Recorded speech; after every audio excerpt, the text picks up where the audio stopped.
C'est au cri de ce slogan que parents, enfants et enseignants ont clamé leur désaccord avec la décision municipale de détruire l'école des Longues Terres.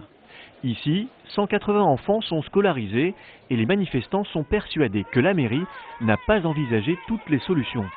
Il y a des quartiers qui ne sont pas en difficulté, dans lesquels on aurait pu réfléchir à ôter l'école, puisque les effectifs sont à peu près les mêmes dans tous, puisqu'on est à peu près à 50% dans chaque école. Et donc l'école, c'est quand même le lien social. Et ici, il n'y a aucun autre lien social. Il n'y a pas de commerce, il n'y a pas de poste, il n'y a pas de banque. Il n'y avait vraiment que l'école pour réunir les parents d'élèves et les gens qui habitent le quartier. Et aujourd'hui, on va leur enlever ce dernier lien social. Et pour sauver l'école, les parents d'élèves ne manquent pas de propositions.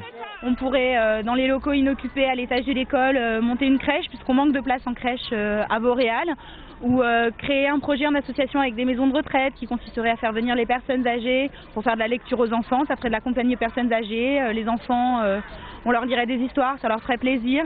On pourrait aussi se servir des locaux pour faire des séminaires, relancer la Thébaïde en créant des emplois jeunes pour les jeunes du quartier qui s'occupent des enfants du quartier, pour pas qu'ils traînent dans les rues. Et tout simplement relancer les commerces aussi, puisque ça va de pair. Une fois arrivé à l'hôtel de ville, une délégation a été reçue par la deuxième adjointe au maire. Une entrevue où la municipalité a réaffirmé sa détermination de construire des logements dans le quartier. Pas de quoi rassurer ses habitants. J'ai envie d'y croire, j'ai envie de croire à ce qu'on est en train de me dire, notamment au niveau de la mairie.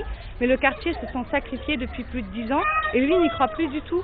Donc moi, ma position, elle reste vraiment difficile aujourd'hui. Mais le combat continue, a priori, eux, ils veulent garder, le quartier des Longues Terres veut garder son école.